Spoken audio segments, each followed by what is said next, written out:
Hola a todos, muy buenas noches. Yo soy Andrés Gómez, el vocal de actividades académicas de la Agrupación Mexicana para el Estudio de la Hematología. Y bueno, es un placer para mí darles la bienvenida a esta sesión de regreso después del congreso que tuvimos en Veracruz. Muy contentos de estar aquí de vuelta. Y el tema que nos trae en esta sesión ordinaria la AME es la inmunoterapia en leucemia linfoblástica, con un enfoque en seguridad. Y quiero mostrarles algunas fotos de nuestro congreso. Estamos muy contentos porque ha sido pues un congreso tanto académicas como culturales y disfrutado por muchos. Esperamos que les haya sido de su agrado, que les haya gustado a los que hayan asistido. Tuvimos muy buena convocatoria y bueno, pues recibimos buenos comentarios y van a recibir una encuesta de calidad para que nos puedan ayudar a seguir mejorando y a seguir trabajando para ustedes y que el próximo año el evento sea todavía mejor. Entonces, muchas gracias a todos por asistir y por su apoyo, a los profesores y a los ponentes, a todos que hicieron de este evento pues de algo muy divertido y siempre un gusto vernos todos y bueno, gozar también de estos eventos académicos y de actualizaciones de primer nivel.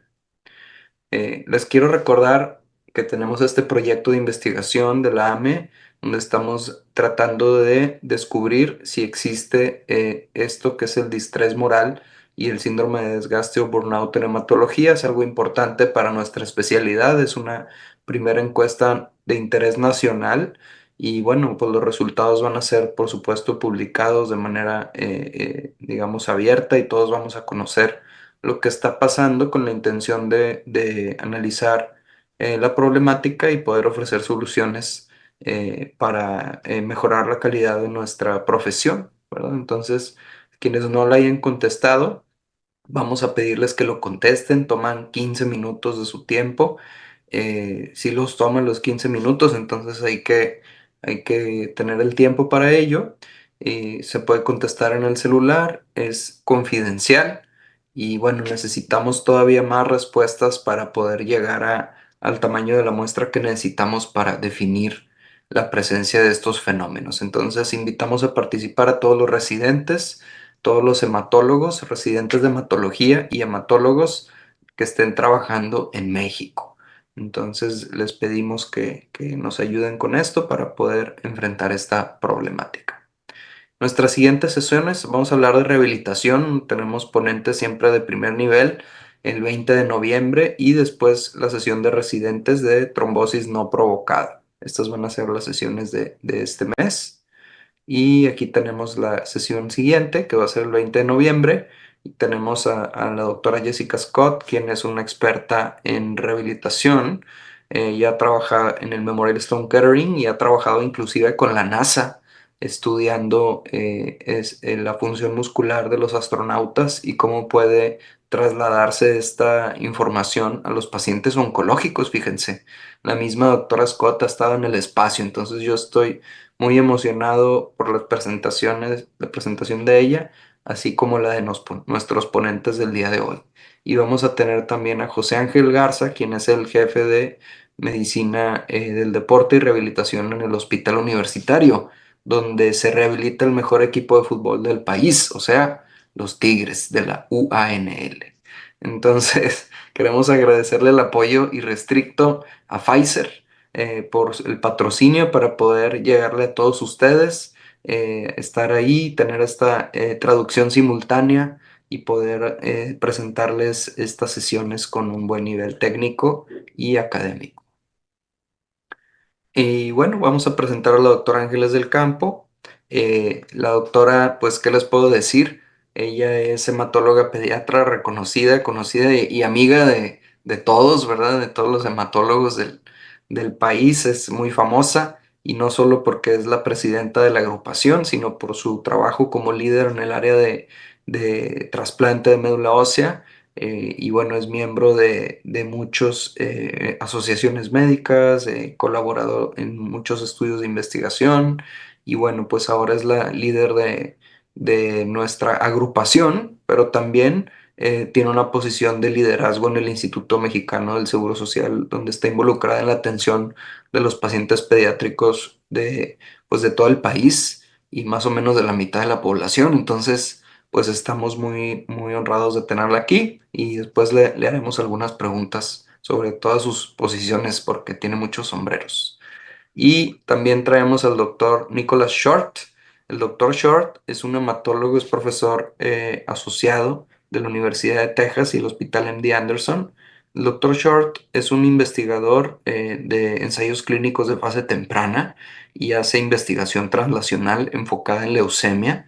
El doctor es parte el equipo estelar del Barcelona de la hematología, que es el equipo de leucemias del MD Anderson. Y es el doctor líder de múltiples ensayos clínicos donde han utilizado las inmunoterapias en el LA de manera temprana ya por muchos, muchos años y pues no hay mejor ponente para hablarnos de estos medicamentos nuevos. Entonces, y bueno, les quiero recordar por último al final que descarguen su constancia haciendo clic ahí en donde viene la flecha y recordarles también que los que quieran escuchar la ponencia en inglés pueden hacer clic en el canal de inglés y en el canal 1, canal 2 y hacer clic en el idioma que ustedes prefieran. Entonces, muchas gracias. Muy buenas noches, tengan todos ustedes. Es para mí pues un honor dar esta sesión el día de hoy y le agradezco al doctor Andrés Gómez de León pues la presentación. Y bueno, hoy vamos a hablar los siguientes 30 minutos, me toca a mí platicarles un poco de la inmunoterapia en la leucemia linfoblástica aguda. No soy conflictiva. Los puntos que vamos a tratar pues siempre es importante ver cómo estamos en el país, en el mundo, comparados en lo que es la incidencia de la leucemia.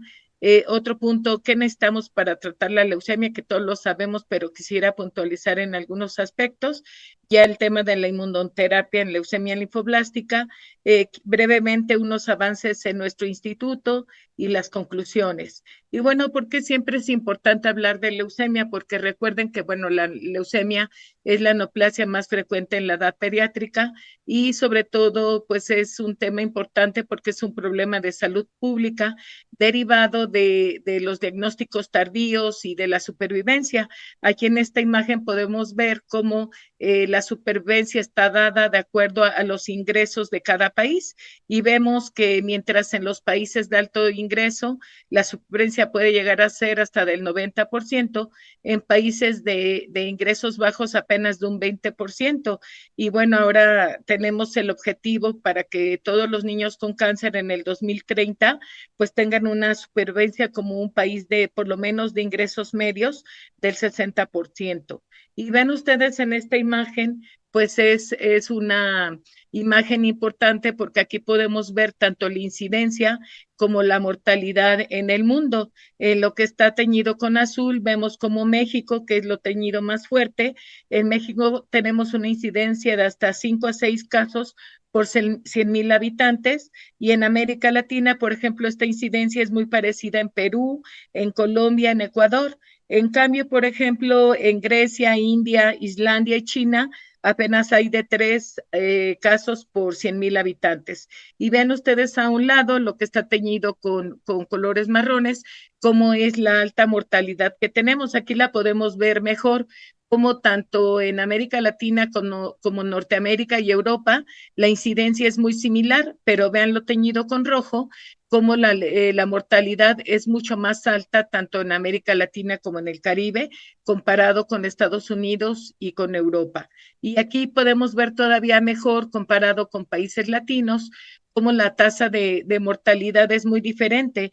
Mientras en Estados Unidos es de 0.5, vean cómo en Chile, que está con una buena tasa de supervivencia, es apenas de 1.4, en Argentina de 1.6, en México ya se incrementa a 2.4 y en Honduras a 3.6. Y ven ustedes, este es un estudio que se hizo aquí en México acerca de los genomas y vean ustedes cómo nosotros en México tenemos mayor incidencia de alteraciones genéticas que se ven más en pacientes de edad adulta y que son de mal pronóstico.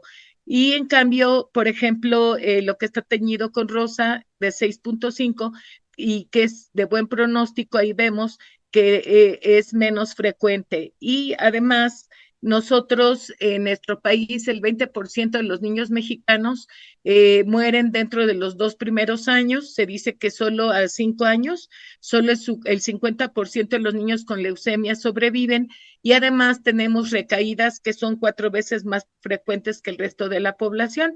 Y en esta imagen también podemos ver cómo la supervivencia ha mejorado en los niños y no así para el grupo Haya y los adultos. El grupo Haya, cuando utiliza protocolos inspirados en protocolos pediátricos, la supervivencia puede subir de un 40 a un 60%. Y vean ustedes, pues en los adultos mayores siempre está por abajo del 40, mientras que en los niños está por arriba del 90%. Y vean ustedes, estas tablas pues también son interesantes, porque aquí vemos, por ejemplo, cómo por edad, pues siempre en la edad de adolescentes, tanto en ambos sexos, como vemos en la imagen de la izquierda, lo que está teñido con rojo es cómo va en ascenso la mortalidad, y en la tabla que está a la derecha vemos que de acuerdo a la institución, por ejemplo, en el Instituto Mexicano del Seguro Social, en ambos sexos, la mortalidad va en descenso. En el ISSSTE se mantiene en el sexo masculino, se eleva un poquito en el sexo femenino, pero vean cómo los que no tienen ninguna institución, tanto en hombres como en el sexo masculino como en el sexo femenino, la mortalidad va en ascenso. Y bueno, ¿qué necesitamos para tratar una leucemia? Ya todos sabemos que requerimos la médula ósea, el inmunofenotipo, el cariotipo, la biología molecular. Esto solo es para recordar que en los casos de una leucemia donde el BCR-ABL es negativo, tenemos que fomentar para la realización de pruebas para detectar alguna fusión o mutación, por ejemplo, la leucemia linfoblástica aguda, cromosoma Filadelfia-like. Entonces es muy importante. Otro punto que tenemos que recordar es la estratificación del riesgo, porque recordemos que la quimioterapia, el tratamiento va a ser tan intenso como se requiera. Aquí les pongo, por ejemplo, dos grandes clasificaciones de riesgo. Desde 1970, la del grupo BFM, en donde para ellos era muy importante la cantidad de blastos en sangre periférica y la patosplenomegalia. Y la que tenemos en la parte inferior del grupo americano, para ellos consideran más la edad, los leucocitos y además el sexo masculino, y si hay infiltración inicial al sistema nervioso central. Hoy por hoy sabemos que la enfermedad mínima residual es el factor pronóstico más importante. Y ven ustedes la importancia del análisis genómico de la leucemia. Aquí vemos que ya hay diferentes subgrupos genéticos, hasta 30. 20 son de la leucemia linfoblástica B y 10 de la leucemia T, y de acuerdo a esto, pues es la implicación del tratamiento y del pronóstico. Ya hablando de la evolución del tratamiento, siempre pongo esta imagen porque nos recuerda cómo se empezó a tener éxito en el tratamiento. Por ejemplo, el doctor Dana-Farber en 1950 trató los primeros 5 niños con aminopterina, que es un antagonista del ácido fólico, y desde allí, bueno, entraban en remisión, pero no tenían una remisión completa continua, sino fue ya que se empezó a combinar, por ejemplo, el metrotexate con el 6-mercaptopurina, en la década de los 60 con el advenimiento de la vincristina, daunorubicinas, paraginasas y tarabina, y después como ya el hacer protocolos, ya mejores estructuras de protocolo, como el Total 5, que fue uno de los primeros, lo del grupo alemán, el del doctor Capizzi en la década de los 80, que hasta la actualidad tiene mucha repercusión en los tratamientos de los niños. Y bueno, entonces el tratar a los niños con el tratamiento clásico de medicamentos desde la década de los 50, el establecimiento de la estructura del tratamiento, la estratificación del riesgo y pues la mejora del tratamiento es lo que ha logrado que ahora tengamos una supervivencia por arriba del 90%. Y el día de hoy pues vamos a hablar justo de los anticuerpos monoclonales, que es muy importante la inmunoterapia, como el blinatumomab y el inotuzumab. Vean ustedes cómo existen pues muchos protocolos en el mundo, y además difieren también dentro de los países. Es importante mencionar que incluso a veces había varios protocolos en un mismo servicio y bueno, lo que hemos tratado, por lo menos en nuestro instituto, es de homologar los protocolos a nivel nacional, con lo que esto pues va a mejorar saber los cambios que tenemos que hacer para mejorar nuestra supervivencia. Vean aquí ustedes los protocolos más importantes a nivel mundial, en donde si se dan cuenta, la supervivencia a 5 años es en la mayoría por arriba del 90%.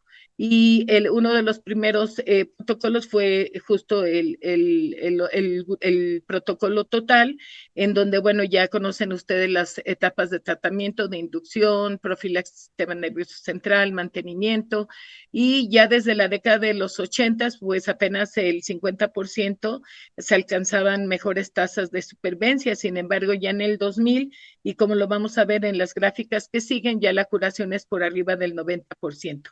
Y esta gráfica a mí me gusta mucho porque vean ustedes a la izquierda, es la evolución histórica que ha tenido el protocolo Total 15. Vean ustedes cómo en la década de los 60 apenas había una supervivencia por debajo del 10%. En la década de los 70, con la implementación de la profilaxis al sistema nervioso central, empezó a mejorar hasta un 40%, y como les mencionaba, ya desde el 2000, ya la supervivencia fue por arriba del 90%.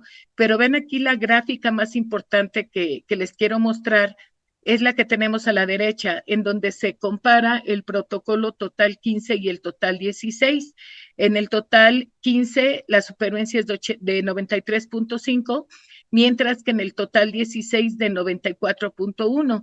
Ya no hay una diferencia estadísticamente significativa. ¿Y esto cómo lo podemos traducir? Que ya se alcanzó el nivel máximo de tolerancia a la quimioterapia. Si queremos lograr ya mejor supervivencia, pues ya tenemos que recurrir justo a otras terapias. Aquí lo podemos ver. Si nosotros solo tratamos con quimioterapia, que sigue siendo la piedra angular del tratamiento de la leucemia, pues ya la supervivencia también, ya cuando alcanzó el máximo, como lo vimos en esos dos protocolos, pues ya tenemos que recurrir, por ejemplo, a la terapia combinada, a la terapia dirigida y terapia inmune, con donde vamos a lograr mejor supervivencia y menos toxicidad. Y vean ustedes, el problema siempre es en los niños y en todos los adultos también con recaída, en donde vemos que aproximadamente del 15 al 20% de los niños pues van a recaer en cualquier etapa del tratamiento, y el pronóstico va a depender también del tiempo de la recaída, del sitio de la recaída y también del inmunofenotipo. La mayoría de los niños con leucemia T, pues una recaída van a proceder a un trasplante, y 2 de las 3 partes de los niños con leucemia de células B también serán candidatos a un trasplante halogénico. Y vean ustedes aquí pues, las opciones de tratamiento que tenemos en la leucemia linfoblástica, cromosoma Filadelfia negativo, pues tenemos el blinatumomab, inotuzumab, las terapias de CAR-T-cells, el trasplante halogénico, ensayos clínicos, en la de células T, la nelarabina, y en la de cromosoma Filadelfia, lo anterior más los inhibidores de tirosinquinasa, y es lo que tenemos para tratar. Vean ustedes aquí, hoy pues, también vamos a hablar de inmunoterapia, sobre todo de la leucemia linfoblástica de células B, y vean ustedes aquí la evolución histórica del tratamiento. Al inicio, bueno, era con protocolo con Ipercebab desde 2014, fue autorizado en una forma acelerada por la FDA el blinatumomab, pero ya después en el 2017 ya fue una aprobación por la FDA, y también desde el 2017 se aprobó el inotuzumab. Entonces, en el 2018 el blinatumomab fue autorizado por la FDA ya como tratamiento de primera línea. Y hablando de la inmunoterapia, bueno, lo que primero vamos a platicar es del blinatumomab, que recuerden que es un anticuerpo biespecífico. Por un lado, el CD19 se une a los blastos, y por otro lado, el CD3 se une a las células T, las cuales tienen una activación, una expansión, y hay una liberación de perforinas, que eso va a conducir a la apoptosis de las células malignas. El blinatumomab pues, es el primer anticuerpo que se utilizó en ensayos clínicos. Como les mencionaba, fue autorizado por la FDA en el 2014. También ha habido evolución de sus indicaciones, porque al inicio solo era para cromosoma Filadelfia negativo, posteriormente ya fue autorizado para Filadelfia positivo, antes no se utilizaba para lactantes, ya ahorita les voy a mostrar más adelante la utilidad en lactantes, tampoco inicialmente se utilizaba para cuando había involucro del sistema nervioso central y en la actualidad pues no hay una contraindicación y también se utiliza para cuando hay enfermedad mínima residual negativa como combinado con quimioterapia. Y ven ustedes, estos son los protocolos pediátricos que hay, son muchísimos. Aquí, por ejemplo, está el primero que fue en el 2016, en el que lo que se vio era la seguridad y la eficacia. Los grandes protocolos del doctor Locatelli que les voy a mostrar, el del doctor Brown y, por ejemplo, también en lactantes, el del doctor Van. Entonces, miren, este es el primer estudio que se realizó en donde vemos que, como les mencionaba, aquí fue un estudio fase 1 y fase 2. En la fase 1, pues se determinó la dosis máxima de tolerancia y en el estudio de fase 2, pues ya la seguridad y que fuera eficaz. Aquí participaron 26 centros, tanto de Estados Unidos como de Europa. Como les mencionaba anteriormente, no se utilizaba en lactantes. Aquí incluyeron niños con leucemia en recaída refractario, de 2 a 17 años y aunque hubieran tenido recaída post-trasplante.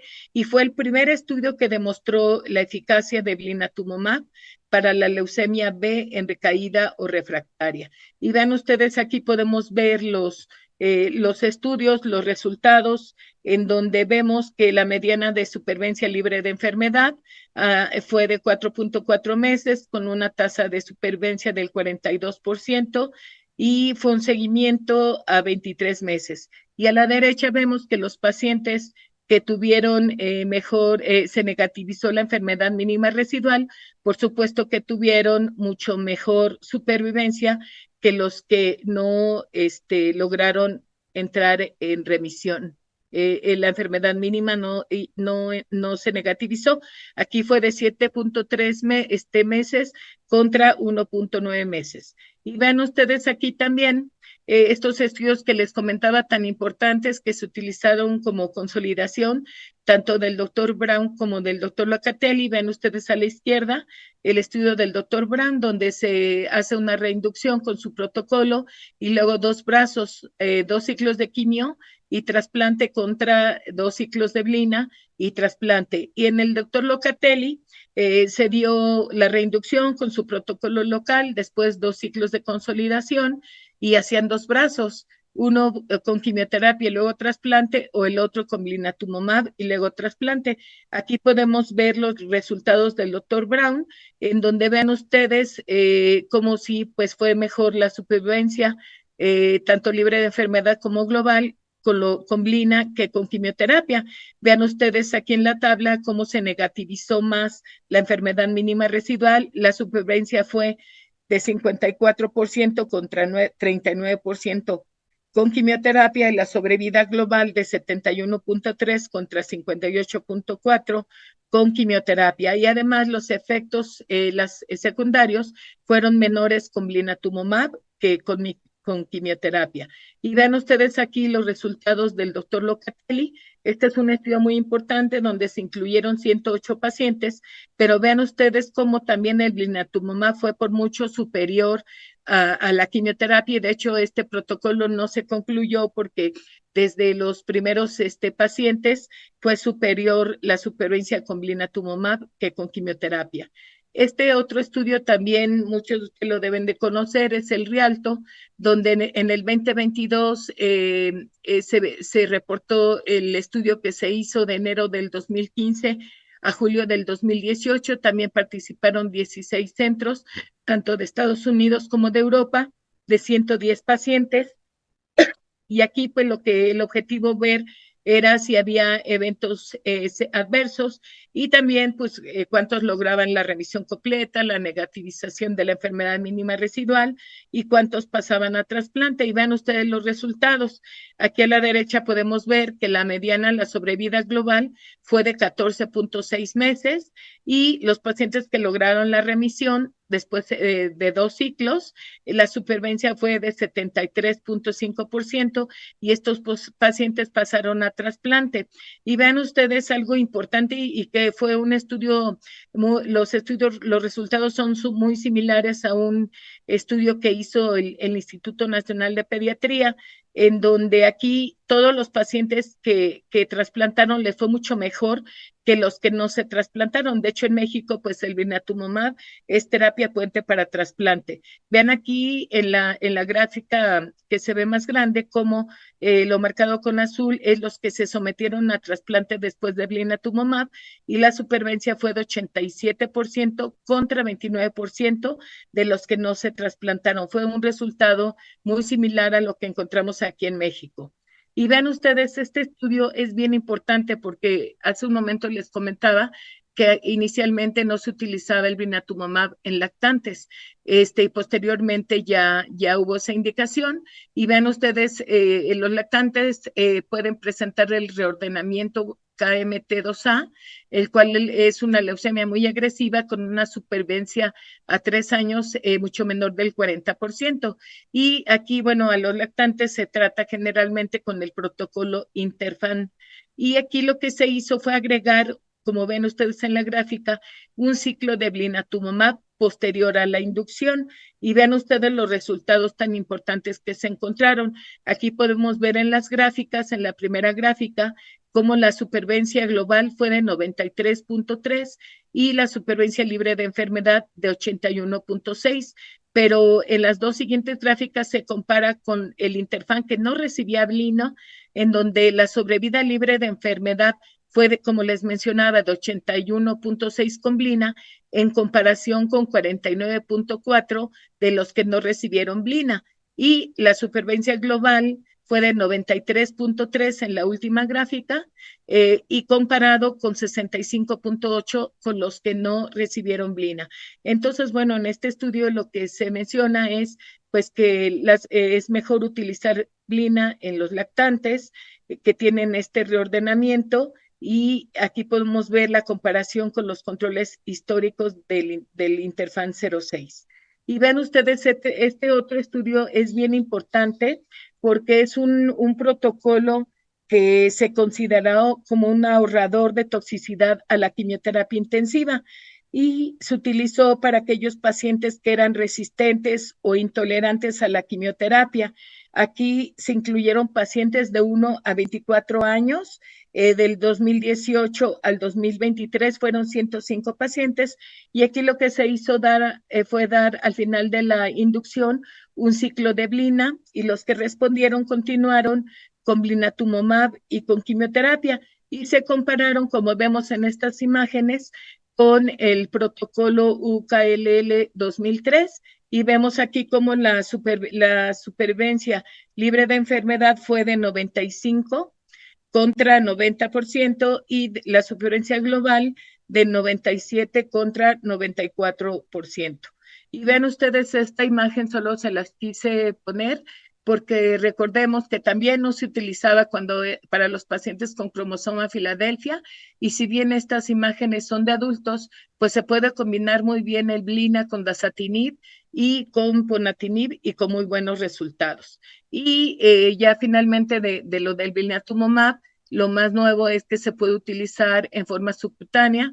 Es un estudio que está en fase 2 y aquí ven lo que hacen. Aquí es dar 250 microgramos diariamente y durante una semana, posteriormente es 500 microgramos subcutáneos 3 veces por semana y en el otro brazo lo que se dio fue 500 microgramos diariamente por una semana y después de la semana dar 1000 microgramos 3 veces por semana hasta completar el ciclo de 28 días. Y ven ustedes los resultados en la tabla donde se logró mejor remisión completa, mayor negativización de la enfermedad mínima residual, cuando se dio la dosis de 500 microgramos diarios por una semana y 1000 microgramos 3 veces por semana. Entonces, pues este estudio es un estudio que está en fase 2.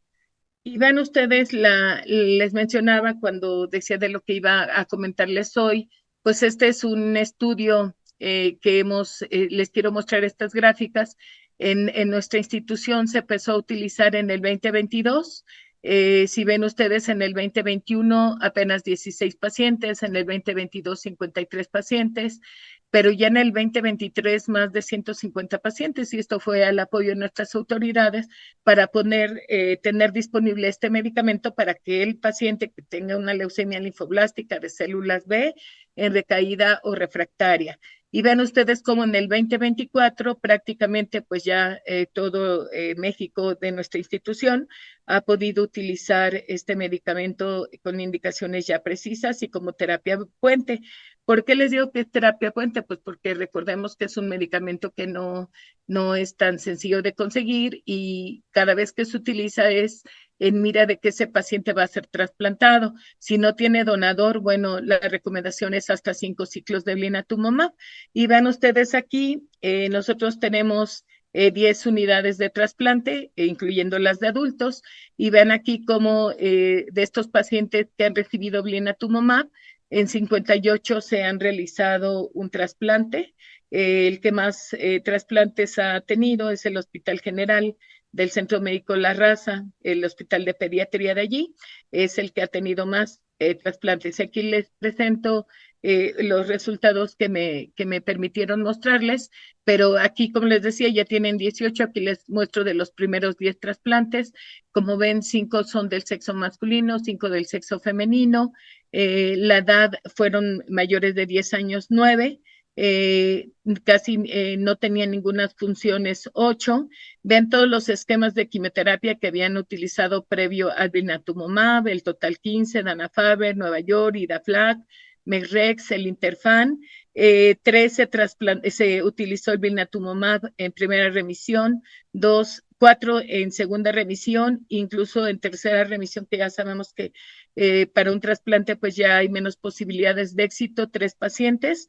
9 tenían la enfermedad mínima residual positiva o persistente y, y 1 positiva. La enfermedad mínima residual antes del trasplante se sometieron solo un paciente con enfermedad mínima residual positiva y negativa 9. Vean ustedes, a 9 pacientes se les dio 2 ciclos de blinatumomab, solo a un paciente se le dio más de 2 ciclos, que fue cuando la pandemia, y la indicación pues fue del blina fue 7 en recaída y 3 con refractariedad, y pretrasplante había remisión molecular, morfológica en 10 pacientes y con enfermedad mínima residual negativa 9, como les había mencionado. Ningún paciente afortunadamente presentó efectos secundarios graves y no se suspendió ni hubo interrupción en ninguno de ellos. Y el acondicionamiento fue con radioterapia y con ciclofosfamida en 1 y el famoso BUCI en 9. Sangre periférica 8 pacientes, en médula 2, todos fueron trasplantes halogénicos y bueno, pues 9 fueron haploidénticos, solo uno de donador relacionado. La dosis celular fue muy buena en la mayoría de los pacientes y vean ustedes, si injertó en 6 pacientes, hubo falla, pérdida en 1 y 3 con falla primaria. La enfermedad mínima, como les mencioné, después del trasplante 1 se positivizó, por eso ya ahí se menciona que 8 negativos y 2 positivos, de los cuales 5 están vivos, fallecieron 5 pacientes. Entonces el 50% está vivo. Y vean ustedes, este es el estudio que les comentaba que se hizo en el INP, en donde participaron 5 centros. Aquí lo que se incluyeron es que 76 pacientes, de los cuales 74 lograron la remisión, se pudieron trasplantar 70 pacientes y una supervivencia del 80%, pero como platicaba con el doctor Olaya, 0% de los pacientes que no se trasplantaron posterior al blinatumomab. Entonces, la importancia pues de trasplantarlos. Y bueno, ahora ya hablamos de blinatumomab, vamos a hablar del inotuzumab. El inotuzumab, como ustedes saben, pues es un CD22 que expresa maduración de células B, que se expresa, este CD22 se expresa en el 91.9% de las leucemias pre-B y en el 100% de las leucemias B maduras. Es importante mencionar que el inotuzumab como se menciona aquí, fue autorizado por la FDA desde agosto del 2017. En México todavía no es autorizado para los pacientes pediátricos, sin embargo, ya una de nuestras compañeras de la doctora Vicky Flores ya lo utilizó en un paciente pediátrico, es el único paciente que tenemos el reporte de que se utilizó, justo hoy platicaba con ella, de que ya está recibiendo el segundo ciclo y posteriormente se va a trasplantar. Sin embargo, aunque todavía no está autorizado, quise incluirlo en esta presentación, toda vez que debemos de estar preparados para que ya, si esperemos que en un futuro no muy lejano, pues podamos ya también utilizarlo porque vamos a ver, los reportes le dan ventaja y además pues es un medicamento innovador y muy importante. Como les mencionaba, es un anticuerpo monoclonal humanizado IG4. Y vean ustedes el mecanismo de acción tan interesante. Aquí este anticuerpo se une al CD22 conjugado por medio de un conector ácido, la calicamicina, se internaliza en vesículas lisosomales, como vemos en esta imagen, las que se ven como estrellitas rojas, es la calicamicina, la cual el conector sufre hidrólisis y libera esta calicamicina, lo que provoca la ruptura del DNA y la muerte celular. Entonces, vean qué mecanismo de acción tan importante tiene. Y vean ustedes, la vía de administración es intravenoso. La dosis recomendada va dependiendo del día del ciclo. Aquí podemos ver que en el ciclo 1 se recomienda que en el día 1 se utilice a punto 8. Sin embargo, ya el día 8 y el día 15, la dosis se baje a punto 5 y a punto 5 también el día 15. Este primer ciclo dura 21 días y el segundo ciclo la dosis va a depender la dosis de si entró en remisión o no. Por ejemplo, si entró en remisión, el segundo ciclo se recomienda que se dé todas incluso hasta 4 dosis a punto 5. Por eso se ve ahí que dice 28 días. Y los pacientes que no han alcanzado remisión, volver a dar el ciclo el día 1 a punto 8 y los siguientes 3 ciclos a punto 5. Entonces, esto también es como vamos a ver más adelante por los efectos secundarios, sobre todo la enfermedad veno-oclusiva. Vean ustedes aquí, como todos los medicamentos, hay efectos secundarios, desde infecciones, puede dar también citopenias, alteraciones sobre todo de hipersensibilidad, trastornos en la nutrición como disminución del apetito, puede dar igual que otros anticuerpos, el síndrome de lisis tumoral, hiperuricemia, puede haber también alteraciones del sistema nervioso, trastornos vasculares como hemorragias, trastornos gastrointestinales, sobre todo los hepatobiliares, como les mencionaba, la enfermedad venoclusiva es de los efectos que tenemos que cuidar. Da también hipersensibilidad en el sitio de la infusión. Y vean ustedes aquí, por ejemplo, en este estudio, vemos cómo fue con 5 grupos de adultos y 2 de niños, y vean cómo la enfermedad venoclusiva se presentó después de que se realizó el trasplante. Y de los factores de riesgo en los niños, en un grupo no hubo ningún factor de riesgo, pero en el otro grupo sí fue el corto tiempo en que se administró el inotuzumab y en el que se realizó el trasplante. Y las contraindicaciones pues son hipersensibilidad y también sobre todo lo que mencionaba, está asociado a enfermedades hepáticas, por ejemplo, que ya haya por sí mismo un síndrome de obstrucción sinusoidal. Recuerden que todo este síndrome está asociado sobre todo cuando hay daño del endotelio vascular, incluso hay patologías que ya por sí tienen alteraciones genéticas que ya tiene el endotelio vascular ya muy sensible, o a los medicamentos como radioterapia, busulfán. También está contraindicado cuando hay una enfermedad grave como cirrosis, hepatitis activa, embarazo y la lactancia. Y ven ustedes, estos son los primeros estudios. El estudio fase 1 se incluyeron 13 pacientes. Aquí la dosis total que se utilizó fue 1.8 miligramos por metro cuadrado por cada ciclo. Como les mostré en la tabla anterior, la primera dosis a 0.8 y la segunda y tercera dosis a 0.5. Aquí se logró que la enfermedad mínima se negativizara hasta el 82% de los pacientes y una supervivencia libre de enfermedad de 41% y sobrevida global de 56% a 12 meses. Otro estudio fase 2, en donde se incluyeron pacientes con una edad media de 7.5 años, eran niños que estaban refractarios o que tenían más de 2 recaídas o recaídas post-trasplante. Aquí se logró respuesta en 22 pacientes y se logró negativizar la enfermedad mínima residual en el 82% de los pacientes. Aquí la sobrevida libre de enfermedad fue de 56% y a 6 meses y 36.7 a 12 meses. La duración de la respuesta fue de casi 8 meses y después también algunos pacientes se consolidaron con trasplante o con terapia CAR-T-cells. Y vean ustedes aquí también que aquí a veces se tiene que hacer una reducción de la dosis para limitar la toxicidad. Y aquí, por ejemplo, como ven, por ejemplo, cuando se te utilizó a 1.1 miligramos por metro cuadrado, en 4 pacientes, pues 2 presentaron síndrome de obstrucción sinusoidal. Cuando se utilizó a 0.8 miligramos por metro cuadrado, en 7 pacientes, ninguno presentó síndrome. Entonces, aquí lo que se sugiere es la reducción de la dosis, lo que disminuye el síndrome de obstrucción sinusoidal, sobre todo cuando se va a trasplantar a los pacientes.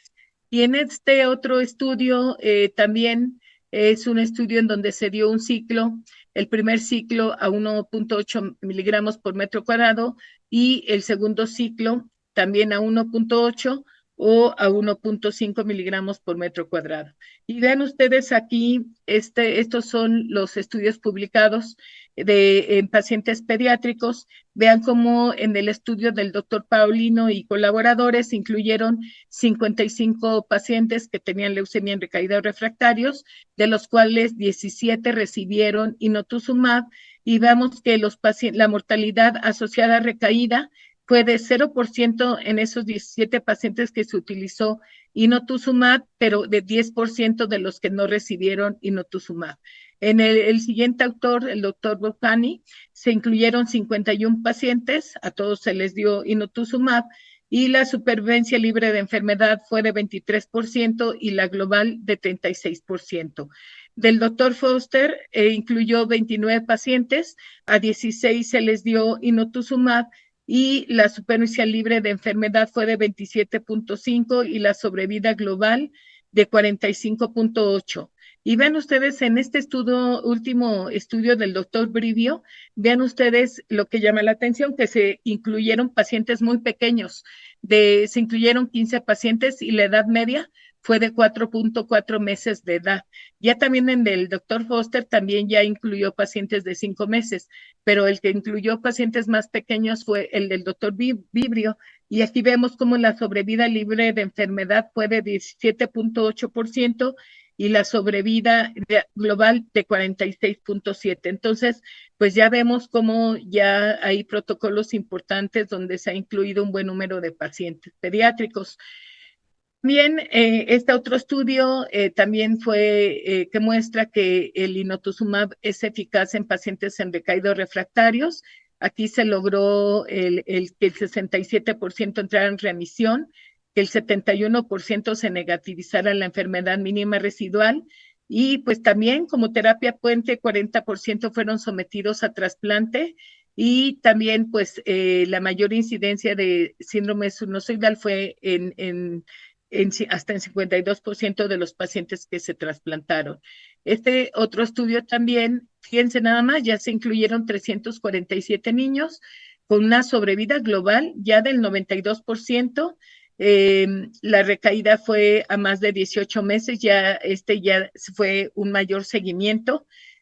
55% de los pacientes que no se trasplantaron están vivos y pues es una opción terapéutica y eficaz y tolerable para los niños que tienen recaída. Vemos cómo lograron la remisión completa el 67%.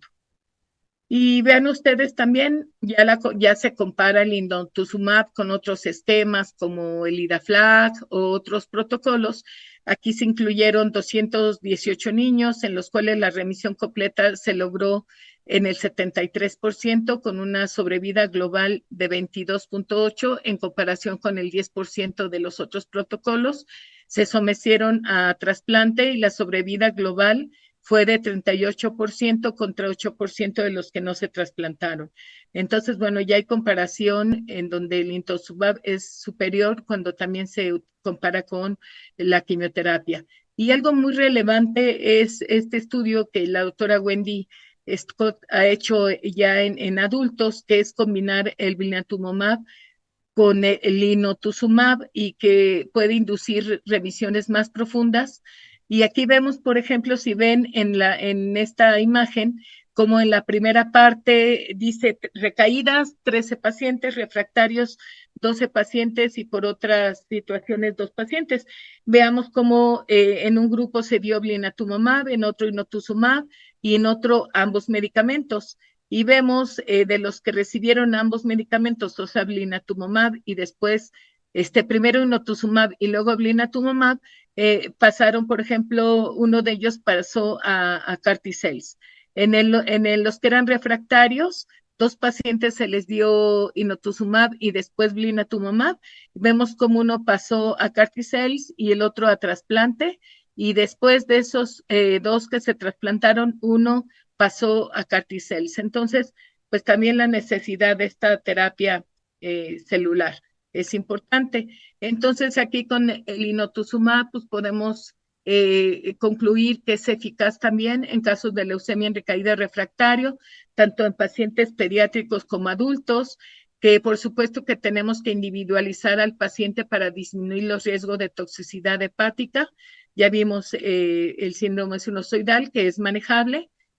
Vimos en la serie donde se presentaron los casos que en ambos casos se pudo remitir y pues parece superior al blina y pues también se puede utilizar inotuzumab como parte de terapia combinada, dar inotuzumab y posteriormente blinatumomab y ya vieron cómo se puede realizar trasplante o CAR-T-cells después. Y bueno, ya para terminar, pues qué hemos hecho y qué nos hace falta. Sí, realmente se han hecho muchos esfuerzos desde la colaboración con San Judas en el 2016, la implementación, yo hablo pues del OncoCreand en donde laboro, se han mejorado los programas de trasplante y también CONACYT desde el 2020 ha apoyado para hacer protocolos de investigaciones básicas y clínicas, por ejemplo, de epidemiología, de citometría de flujo y de la terapia CAR-T-cells. Y bueno, también debemos de recordar que si bien pues tenemos la quimioterapia, sigue siendo la piedra angular del tratamiento de la leucemia, tenemos inmunoterapia, tenemos radioterapia, pero no debemos de olvidar las medidas de soporte, porque si bien han mejorado la supervivencia, también en países de primer mundo con la quimioterapia citotóxica, también lograron tasas de supervivencia muy altas y esto es justo a estas medidas de soporte que no debemos de olvidarnos, desde ajustar los tratamientos, la profilaxis antiinfecciosa, el acompañamiento psicoemocional e incluso la rehabilitación. Esta imagen no quise dejar de colocarla porque también debemos de tratar de evitar modificar los protocolos. Esta gráfica nos muestra cómo la adherencia, por ejemplo, al medicamento pilar también en el tratamiento de la linfoblástica, que si nosotros modificamos el 5% de la dosis del 6-mercaptopurina, tenemos hasta 3 veces el riesgo de una recaída. Entonces, tratar pues de no realizar modificaciones que no están justificadas. Y podemos concluir que el tratamiento de la leucemia linfoblástica es una de las más grandes historias de éxito de la medicina moderna. Vimos la importancia de una secuenciación genómica que debemos de mejorar porque esto nos permite desarrollar nuevas terapias moleculares, inmunológicas y celulares, que es una era apasionante hoy de la medicina de precisión.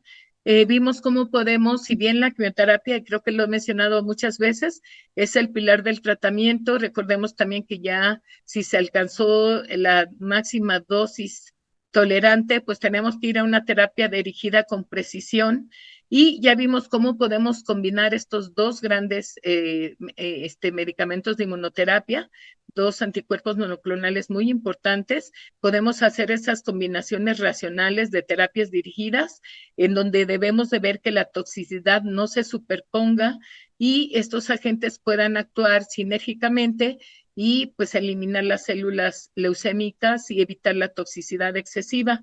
Es muy importante que en México y en América Latina podamos implementar esas terapias celulares. Ya vimos cómo con el uso de estos medicamentos, pues también podemos después requerir terapia con carticels y trasplante, y pues que la investigación básica, translacional y clínica en la leucemia no va a terminar hasta que todos los pacientes pues puedan curarse sin complicaciones ni secuelas.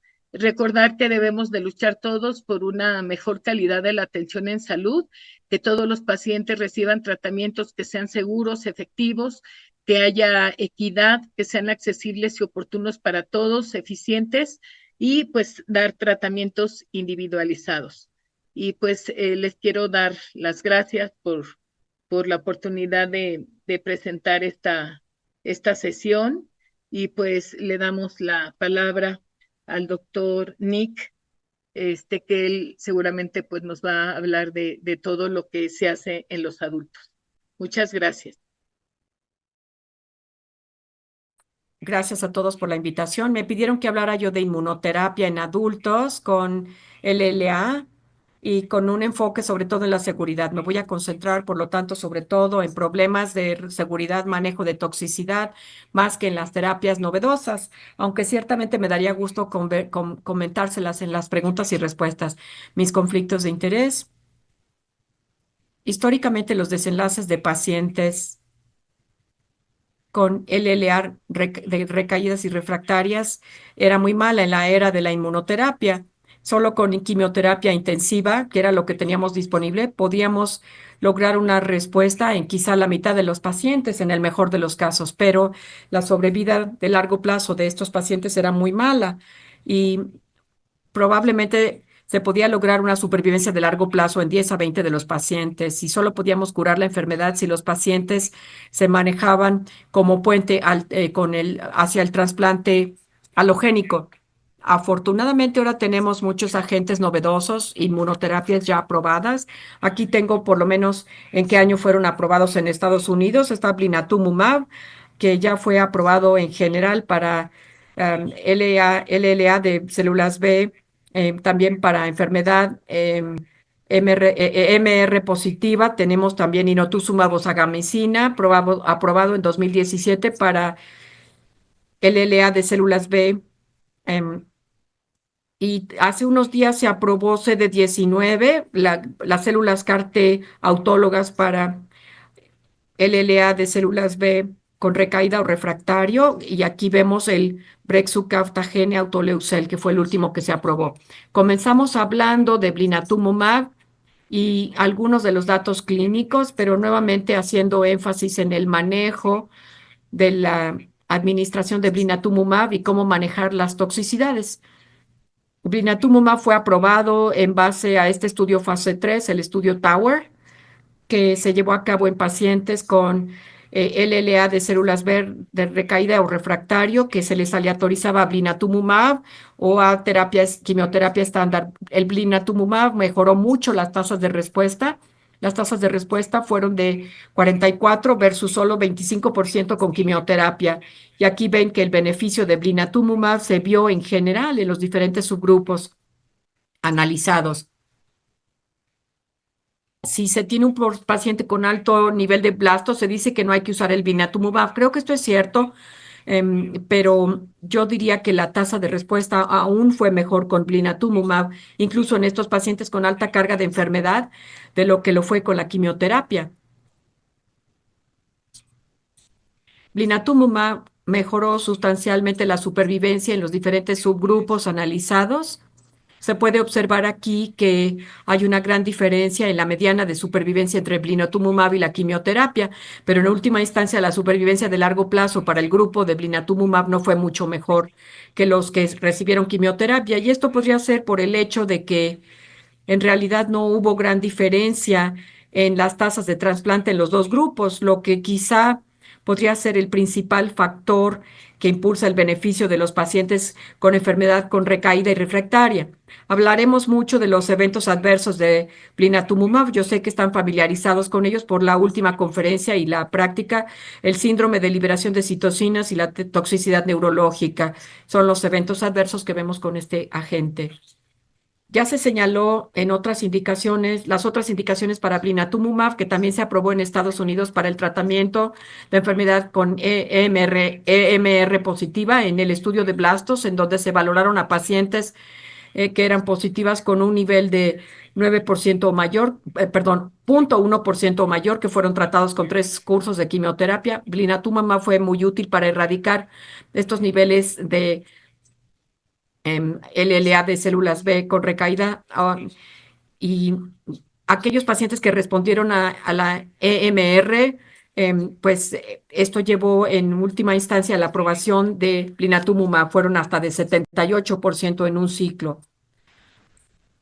Ahora, más recientemente, blinatumomab en Estados Unidos se aprobó como terapia de consolidación, incluso para pacientes con EMR negativa y también en el ámbito refractario. La aprobación en consolidación se basó en este estudio aleatorizado E1910, aquellos pacientes que recibieron inicialmente E19, el esquema E1910 en forma pediátrica, si lograban la remisión EMR negativa, después pasaban a consolidación con quimioterapia sola o quimioterapia más blinatumomab.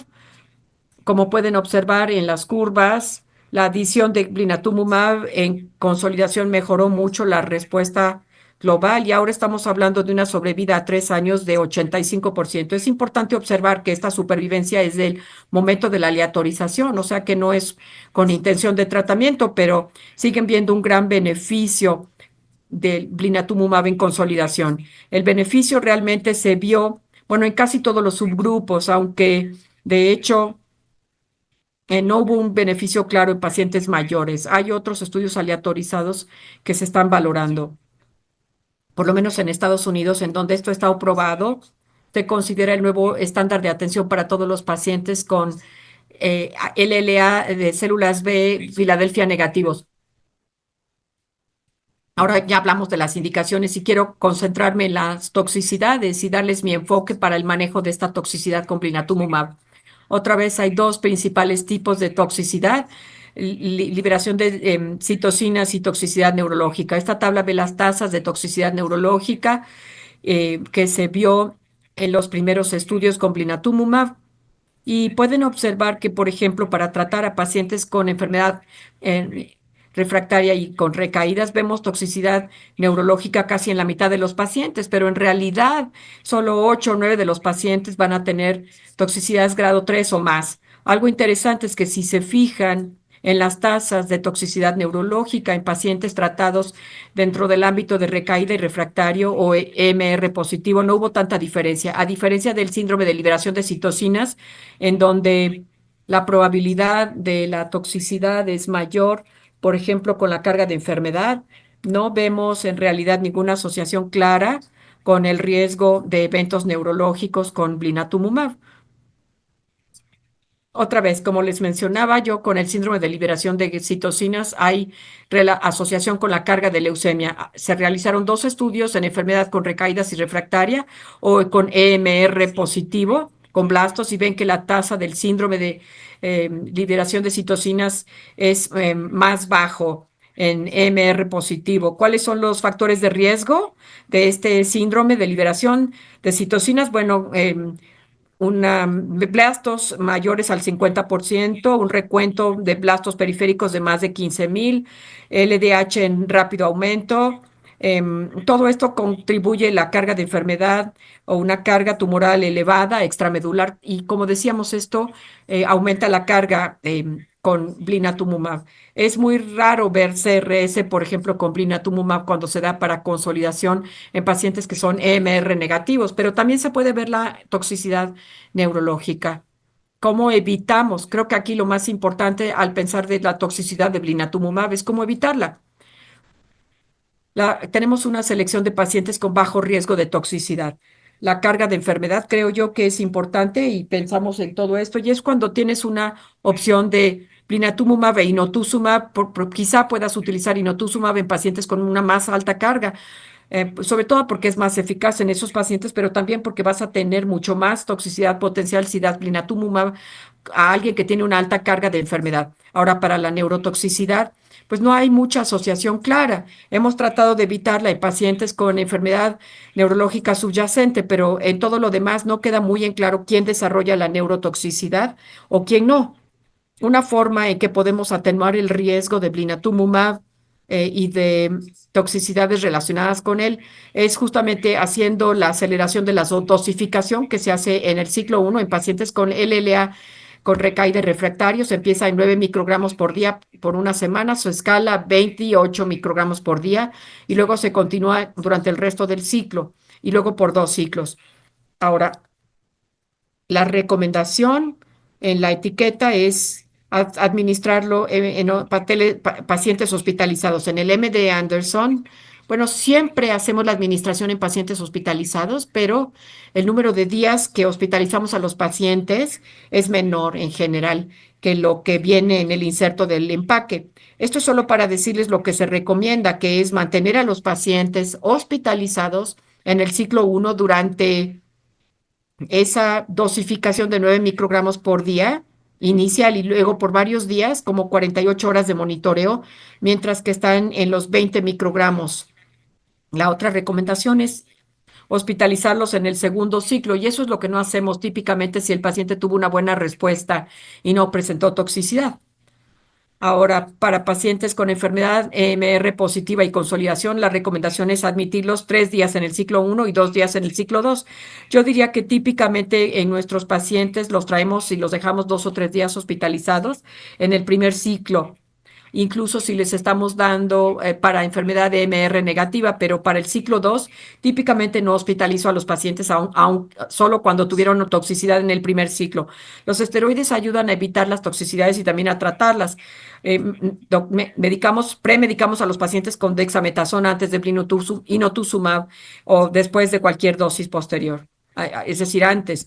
En nuestra institución se hace una reducción de la leucemia antes de dar blinatumomab. Rara vez administramos blinatumomab a pacientes con enfermedad muy activa. Y si lo hacemos, a menudo es después de cierta cantidad de quimioterapia hiper-CVD seguido de blinatumomab o esteroides. Hay que dar la reducción de la carga lo más posible antes de iniciar con el blinatumomab. Ahora, ¿cómo manejamos la toxicidad cuando esta ocurre? Nuevamente, los esteroides son la clave. Los esteroides son beneficiosos en el síndrome de liberación de citoquinas o en trastornos neurológicos. Dexametasona 8 miligramos intravenosos cada 8 horas hasta por 3 días. Después irlo graduando a la baja según sea necesaria. Podemos dar 1 o 2 dosis de dexametasona y luego suspendernos, pero si la toxicidad es mayor, pues habrá que aumentar la duración. Por lo general, reiniciamos el blinatumomab en cuanto la toxicidad se resuelve, pero claro que esto depende de la severidad del evento adverso. Quiero resumir mi abordaje al manejo, o por lo menos lo más posible en una sola diapositiva, mi abordaje del manejo del síndrome de liberación de citocinas y neurotoxicidad por blinatumomab. Creo que una cosa importante de saber es que cuando alguien tiene un evento neurológico o fiebre, hay que por lo menos actuar como si estuviera relacionado con blinatumomab, pero también hay que descartar otras causas. Por ejemplo, si alguien tiene toxicidad neurológica, le hacemos imágenes cerebrales, un TAC, una resonancia magnética, y si alguien tiene fiebre, que pensamos que casi estamos seguros relacionada con blinatumomab, aún así les damos antibióticos empíricos, porque hay varios casos que hemos tenido en donde averiguamos que la fiebre no se debía al síndrome de liberación de citocinas, sino a alguna infección del torrente sanguíneo. Ahora, en el primer caso de toxicidad, típicamente retenemos el blinatumomab. Si alguien tiene una fiebre leve o si están en el hospital, pues le damos los esteroides y continuamos con blinatumomab, pero en general tratamos de retenerlo y luego empezamos con la dexametasona. La dosificación y la frecuencia y la duración todas varían, depende de la toxicidad.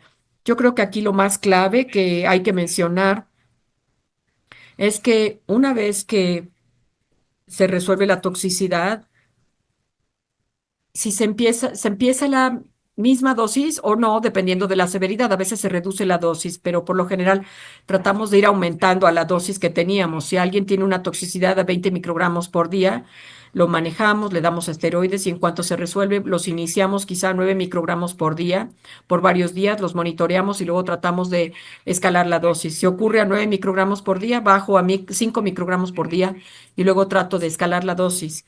Aunque el inserto solamente traiga dos dosis, la de 20 y la de 9, podemos jugar con esas dosis un poco y tratar de definir. Es un medicamento muy importante, entonces la clave es que hay que tratar de encontrar una dosis que el paciente pueda tolerar por una parte importante del tratamiento, porque incluso pues es importante darles por lo menos una cantidad pequeña de blinatumomab en lugar de descontinuarla por toxicidad. Si alguien tiene otros casos de toxicidad, el manejo inicial será igual de retener el medicamento, iniciar esteroides y típicamente vamos a reanudar la dosis, pero si tenemos múltiples episodios de estos, a veces la dosis va a ser más baja, a veces no trataremos de llevarlos a 28 si han estado batallando para lograr escalar a esa dosis y nos conformamos con un 15 o un 9 o un 5.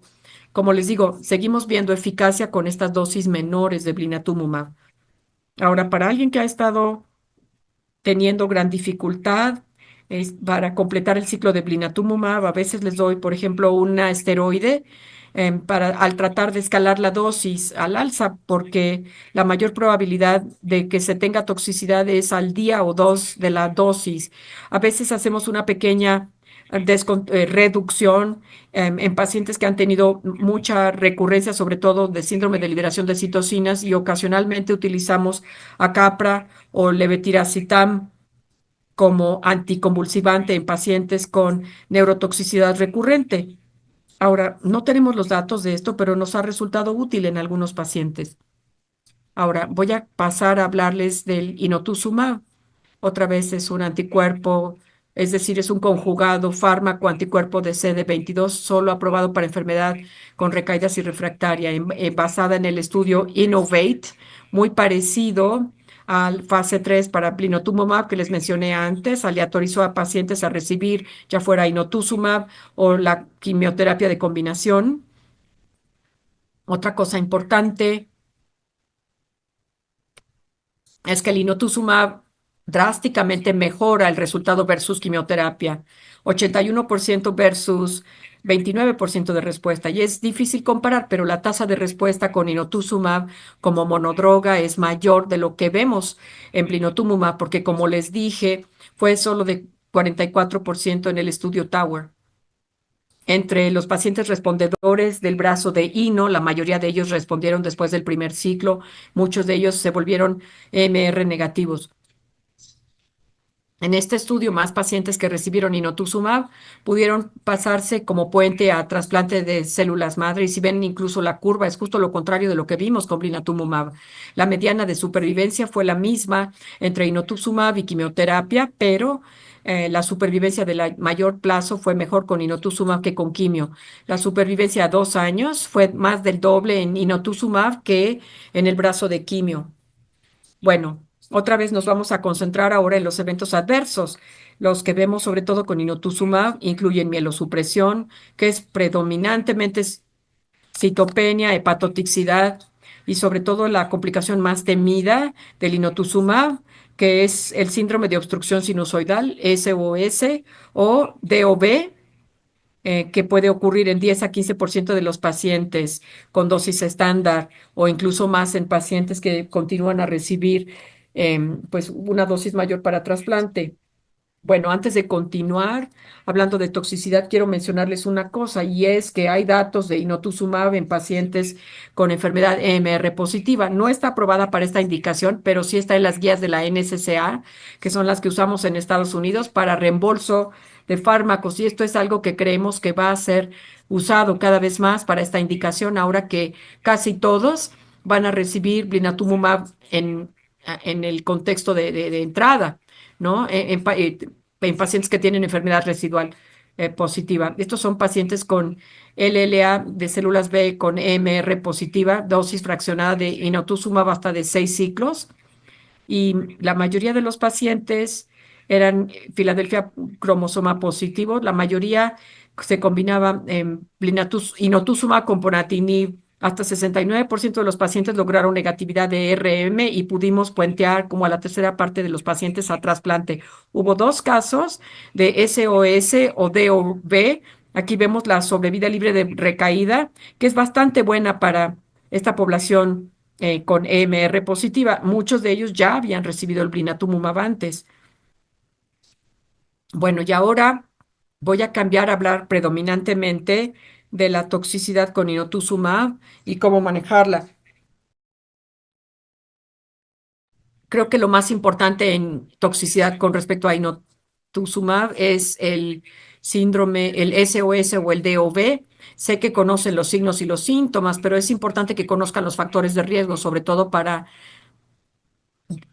DOV relacionado con inotuzumab. Estos serían pacientes mayores que utilizan esquemas de acondicionamiento con alquilantes doble para trasplante. Muchos abandonaron la dosis, pero esto todavía no se sabía en los primeros años de tratamiento de los pacientes con inotuzumab. Los pacientes con transaminasas elevadas pretratamiento, sobre todo con bilirrubina alta, eran de alto riesgo para DOV y ciertamente vemos una clara asociación de la dosis total acumulativa de inotuzumab y el riesgo. Así que, por ejemplo, si los pacientes reciben un ciclo de inotuzumab, solo 8% de ellos va a desarrollar EBO, enfermedad veno-oclusiva hepática, y la tasa de EBO fue de casi 30% en esa primera etapa. Los pacientes con múltiples terapias previas, solo el número de las terapias solas va a aumentar el riesgo de EBO o enfermedad veno-oclusiva hepática.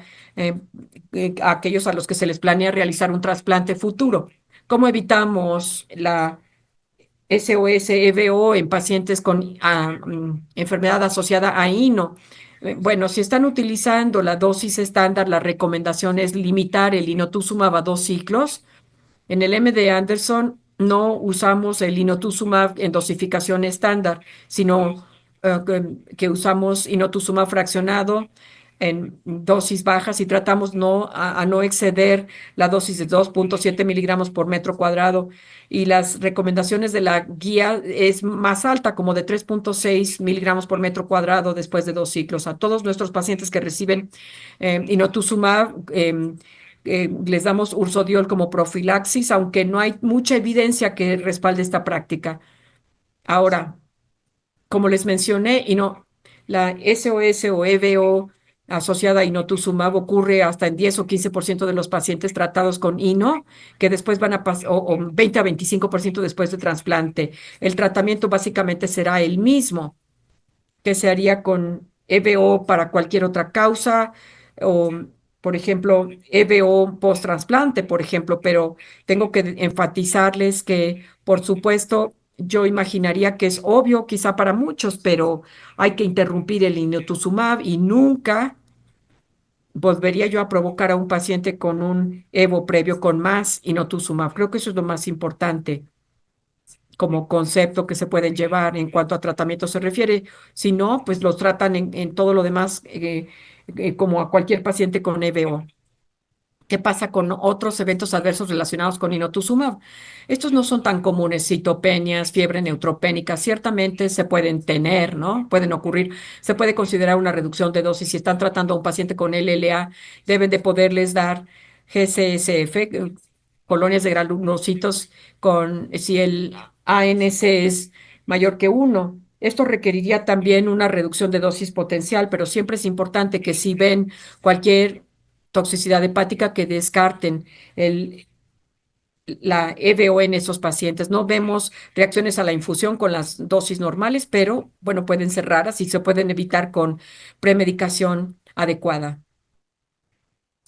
Y lo último, quiero hablarles sobre las células CAR-T, CD19 autólogas. Vamos a hablar de los datos y del manejo de la toxicidad. Como les mencioné, en Estados Unidos tenemos 3 células CAR-T aprobadas. Les doy datos solo para las primeras dos porque todavía no está publicada la tercera, aunque ya está aprobada por la FDA. La primera, la que tenemos aprobación, es tisagenlecleucel, en un estudio que se realizó sobre todo en la población pediátrica. Todas son células CAR-T que se dan con quimioterapia seguida por infusión. Y siempre es importante observar que la tasa de respuesta global fue de 81%. Sin embargo, siempre es importante saber y pensar con intención de tratamiento, porque si tenemos un paciente con LLA refractario o con recaída y lo quieren puentear a terapia con células CAR-T, no es un proceso inmediato. Muchos de esos pacientes no podrán recibir las células CAR-T por problemas de fabricación, por progresión de su enfermedad, por la toxicidad de la quimioterapia puente. Así que aunque la tasa de respuesta es muy alta en los pacientes que fueron infundidos con las células CAR-T, es importante saber que muchos pacientes no podrán recibir las células en última instancia y habrá que considerar esto al pensar en la probabilidad de que tengamos una respuesta en el paciente con intención de tratamiento. Otra vez, este estudio, que predominantemente fue en la población pediátrica joven, entre los respondedores, todos ellos se volvieron EMR negativos por citometría de flujo. Si tenemos respuesta, es una respuesta buena y profunda. La mediana de supervivencia, 19 meses, mejor de lo que vemos, por ejemplo, en la población adulta. Los eventos adversos, las mismas entidades, ¿no? La misma toxicidad que vemos, que acabamos de mencionar para blinatumomab, pero mucho más severa o potencialmente más severa con las células CAR-T, síndrome de liberación de citocinas, neurotoxicidad. Y debido a que esto es mucho más eficaz, son terapias CD19, vemos aplasia celular, que a veces pues requiere de un reemplazo de inmunoglobulina. En base a estos datos, la FDA aprobó este producto de células CAR-T específico para pacientes de hasta 25 años de edad. Después tenemos el estudio SUMA-3, que evaluó la Brexucabtagene, otro producto de células TCAR, y en 71 pacientes adultos. En este estudio en particular incluyeron a pacientes mayores también, incluso pacientes de más de 60 y 65 años de edad. 45% de ellos tuvo blinatumomab previo, y algunos de ellos recibieron inotuzumab, 22%, 42% con trasplante previo. En los pacientes infundidos, 71% respondió, menos de lo que vimos en el estudio pediátrico. Y si lo consideran en el grupo de intención de tratamiento, es de 55%. Y esencialmente todos los respondedores se vuelven EMR negativos, por lo menos por citometría de flujo. Y también vemos o podemos ver síndrome de liberación de citocinas muy severo o neurotoxicidad. Y la cuarta parte de los pacientes tienen síndrome de liberación de citocinas grado 3 o neurotoxicidad. Ahora, estos son herramientas muy efectivas que llevan a remisiones muy duraderas. Aquí pueden ver que por lo menos en el momento de esta publicación, la mediana de supervivencia para todos los pacientes tratados fue de 18.2 meses, y entre esos pacientes que respondieron no se alcanzó. Entonces, con base en estos datos de un solo brazo, la FDA aprobó esto para pacientes con LLA de células BRR. Este es nuestro caballito de batalla, el producto de células CAR-T en el MD Anderson, aunque la aprobación reciente de Obacel, pues ahora nos va a hacer cambiar quizá ese producto de células CAR-T. Y por último, quería yo hablar sobre las estrategias de prevención de toxicidad de la terapia de células CAR-T. ¿Cuáles son las estrategias? Bueno, esto es lo que hacemos en el MD Anderson. Mantenemos a los pacientes hospitalizados hasta el día 14, que es cuando van a tener el mayor riesgo de liberación de citocinas y de neurotoxicidad. Pero bueno, esto es específico de la institución. Hay otras instituciones que administran la terapia de células CAR-T ambulatoriamente. Administramos nosotros profilaxis antibacteriana y antimicótica, y también profilaxis si hay neutropenia. Damos antivirales a todos como profilaxis, y para PJP por un año después de la terapia con células CAR-T, aunque Se puede dar antes, o sea, profilaxis por un año o más pronto si el recuento de CD4 aumenta a 200. Les damos entecavir o hacemos monitoreo de PCR para hepatitis B por un año. Los pacientes reciben profilaxis anticonvulsivante por el primer mes después de infusión de células CAR-T y también monitoreamos los niveles de IgG después de la infusión. En mi propia práctica, incluso si veo una hipogamaglobulinemia severa, típicamente no empiezo la IgIV a menos de que el paciente tenga una infección recurrente o que haya otra razón por la que tengamos que dar pues el reemplazo. ¿Qué pasa con los pacientes que desarrollan toxicidad? Es la calificación estándar de síndrome de liberación de citocina. No están todos los detalles, pero bueno, lo importante es calificarlo. Si el paciente tiene fiebre, que automáticamente los pone en grado 1, o si tienen hipotensión y si tienen hipoxia, o qué tan severas son. Todas estas son herramientas muy comunes que se utilizan y es importante porque cuando pensamos en los algoritmos de tratamiento hay que identificar el grado del síndrome de liberación de citocinas para decidir qué hacer. Lo mismo aplica para ICANS, que es el término de neurotoxicidad relacionada a terapia de células CAR-T, que se califica en base a muchas características. Una es viendo el puntaje de ICE, es un sistema de calificación que manejamos en serie en pacientes que se someten a terapia de CAR-T.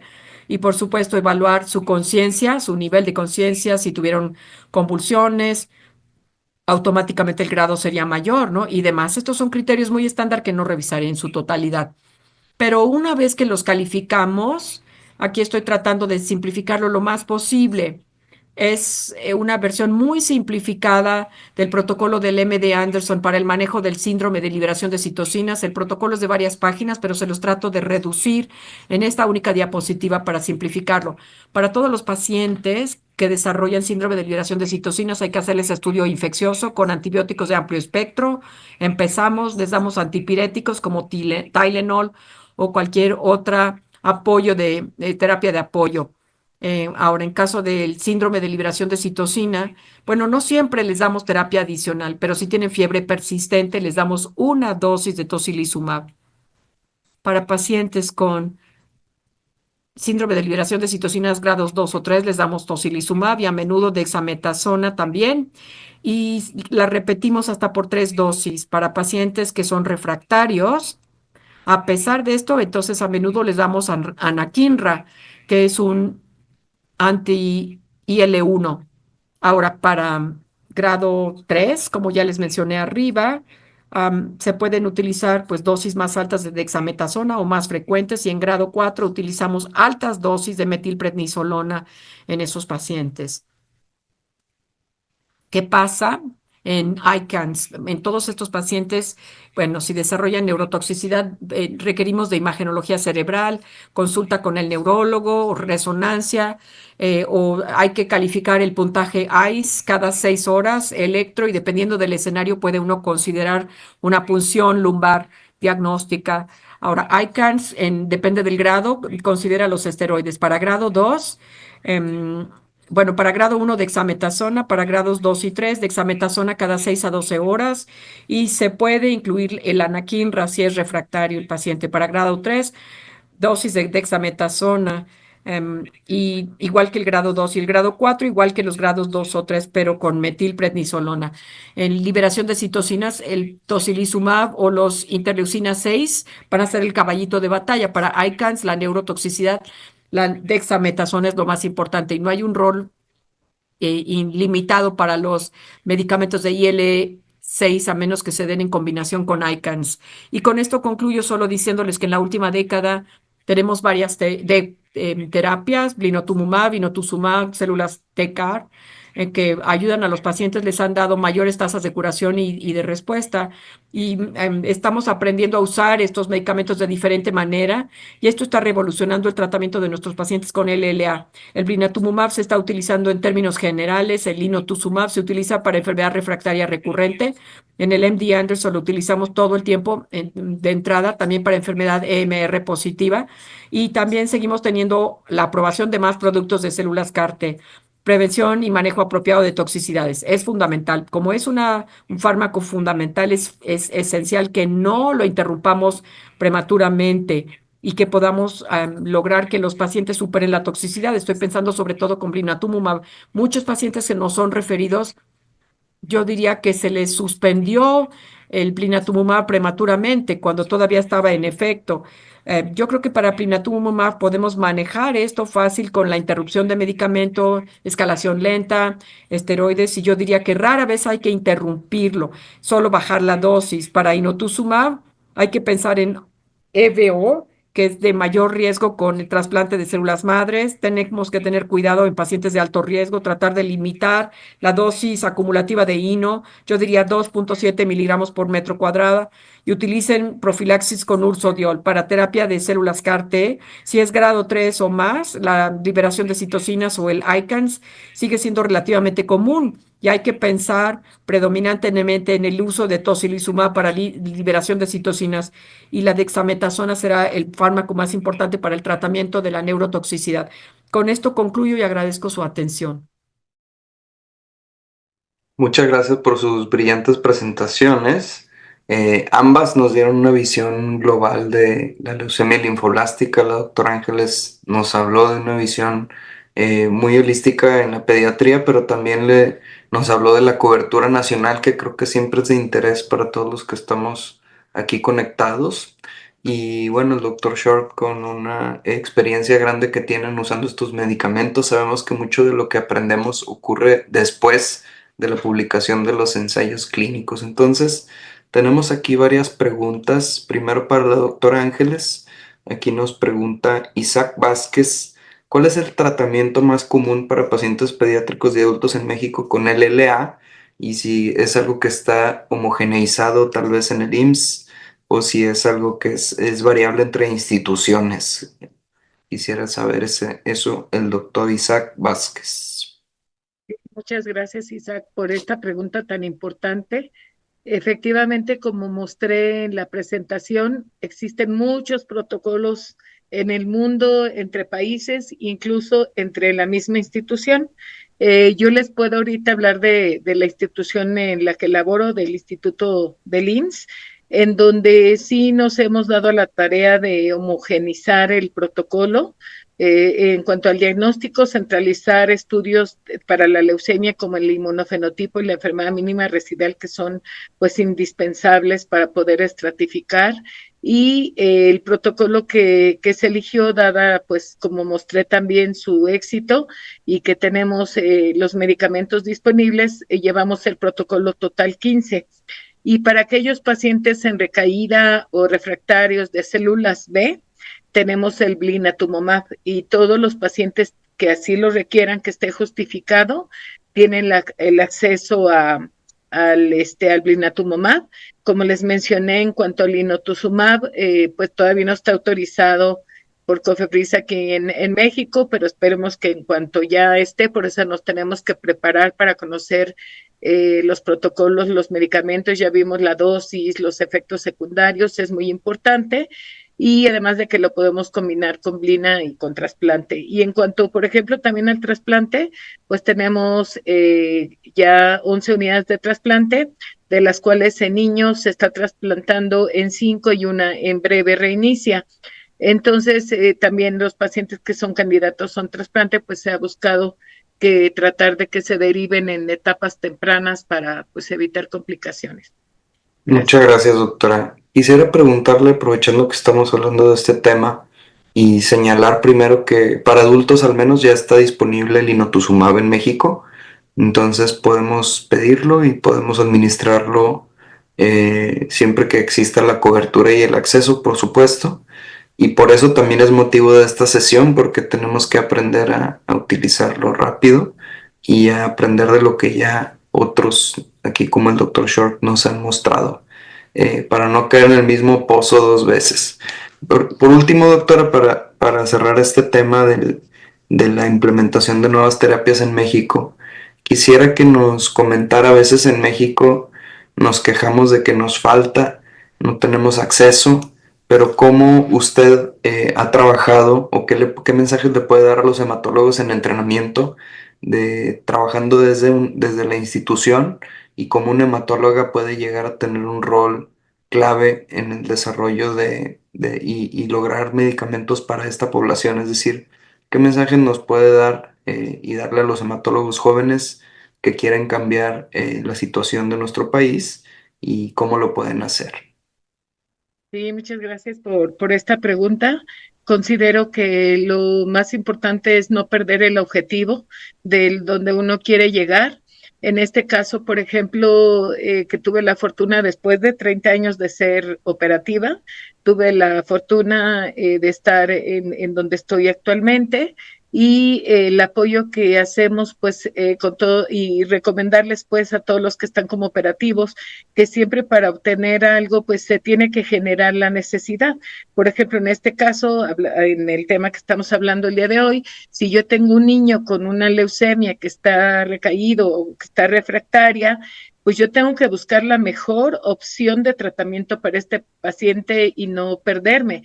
En este caso decimos, pues es una leucemia linfoblástica de células B que está en recaída, no hay otra opción más que buscar el mejor medicamento. En este momento pues tenemos el Blina, en cuanto tengamos el Inotuzumab también va a ser una muy buena opción y también buscar el trasplante. Entonces siempre creo que lo más importante es no perder el objetivo y siempre pensar cómo sí lograr cada una de las cosas que nos proponemos.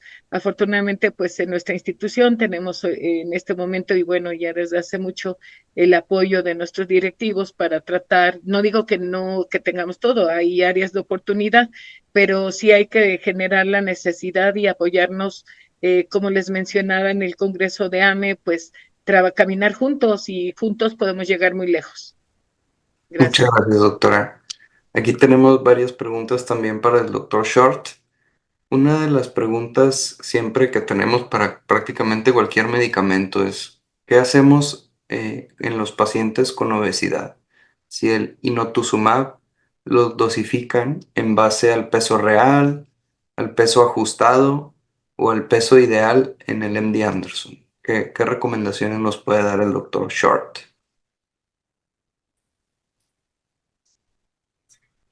Es buena pregunta. Normalmente usamos el peso real, pero a veces hay situaciones en que podríamos alterarlo, lo discutimos con el farmacéutico, pero es lo que hacemos típicamente, peso real.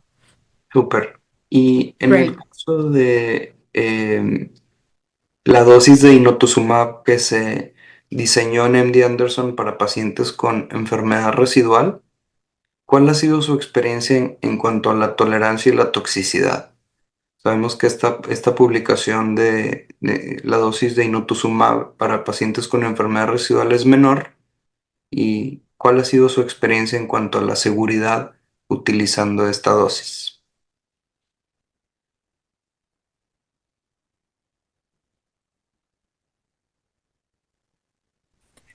Como les mencionaba antes, creo que en general yo diría otra vez que en realidad usamos la dosis de inotuzumab como está aprobada para el ámbito de recaída y remitencia, pero en los últimos años hemos bajado al inotuzumab fraccionado de baja dosis, aunque típicamente lo administramos solo en el contexto de refractariedad y recaída con el esquema de hiper-CVD, por ejemplo, que es quimioterapia de baja dosis en combinación con bajas dosis de inotuzumab fraccionado, y así es como llegamos a la dosis acumulada de 2.7 miligramos por metro cuadrado. Son más o menos 0.6 miligramos por metro cuadrado en cada ciclo y lo repetimos 4 veces, 4 ciclos. Es parecido a lo que hacemos en el estudio de EMR positivo, pero con quimioterapia. La dosificación que usamos en EMR positivo, pues es exactamente la que utilizamos en nuestros otros esquemas de tratamiento, solo que habitualmente la combinamos con quimio. Ahora, yo creo que es tan difícil de comparar entre estudios porque hemos aprendido mucho sobre cómo atenuar el riesgo de enfermedad veno-oclusiva hepática, por ejemplo, EVO, pero yo diría que tenemos bajas dosis de EVO con la dosificación de baja dosis fraccionada de inotuzumab. Es por eso que esto es nuestro caballito de batalla, nuestro primer recurso. Y esto depende de los datos tempranos de los primeros estudios de inotuzumab que se realizaron por parte del doctor Concardian en nuestro hospital. Encontraron que la toxicidad de inotuzumab se relacionaba a los picos altos y por eso es que tratamos de usar dosis más bajas y además fraccionadas. De hecho, si ustedes van a administrar, por ejemplo, la dosificación para en pacientes con EMR positivo, a veces les damos 0.6 y luego 0.3 en el primer ciclo y luego 0.3 y 0.3, sino en ciclos subsecuentes. Realmente no causa tanta mielosupresión, es bastante bien tolerada y el riesgo de EVO creo que es bastante bajo, pero aún así sería una preocupación en pacientes que están en puente hacia trasplante. Hablando de este periodo de ventana para el trasplante, ¿cuánto tiempo más o menos dan en los pacientes para que puedan proceder a trasplante?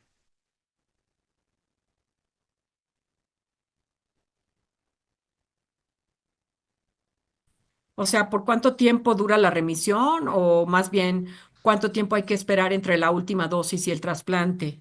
Correcto, el washout, como le dicen, de inotuzumab para el trasplante.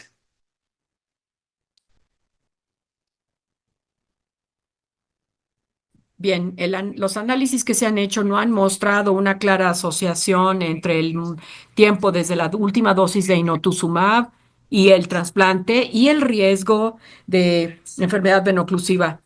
Ahora, dicho lo anterior, estos estudios se hicieron con pacientes que casi siempre se puentearon directamente desde su última dosis a trasplante, o sea que hay un rango muy estrecho de duraciones que se probaron y entonces en última instancia pues no hubo ninguna diferencia. Lo que nosotros hacemos es que nosotros administramos inotuzumab de baja dosis fraccionado con quimioterapia de baja dosis y luego, bueno, por unos cuantos ciclos y luego les damos blinatumomab por uno o dos o más ciclos y luego los llevamos a trasplante. Típicamente, si los pacientes van a pasar a trasplante, se les trasplanta 3 o 4 meses después de la última dosis de inotuzumab y creemos que eso probablemente contribuye a un menor riesgo de EVO. Dicho eso, si ustedes no son capaces de hacer este tipo de abordaje, yo no aconsejaría que den la última dosis de inotuzumab y luego se esperen 3 meses sin terapia de intervención, porque ese paciente muy probablemente va a recaer. Entonces, yo creo que en la práctica no creo que realmente tenga que haber tanto lavado de la última dosis. Yo preferiría que la última dosis, pues idealmente se diera, no sé, 2 o 3 semanas antes, pero si no, yo creo que a veces no podemos darnos el lujo de un tiempo de lavado prolongado, a menos de que tengan acceso a blinatumomab como puente para el trasplante, y en ese caso sí lo consideraría para poder espaciar el inotuzumab todavía más, antes del trasplante. Maravilloso. Y tenemos una última pregunta para el doctor Short, ya para dejarlos que nos vayamos todos a dormir. Y la pregunta sería, ¿cómo piensan en la carga de la enfermedad antes de la terapia CAR-T en adultos con LLA? ¿Utilizan Hiperseva antes de las células como terapia puente para evitar toxicidad asociada a la carga tumoral? ¿O cuál es su manejo habitual?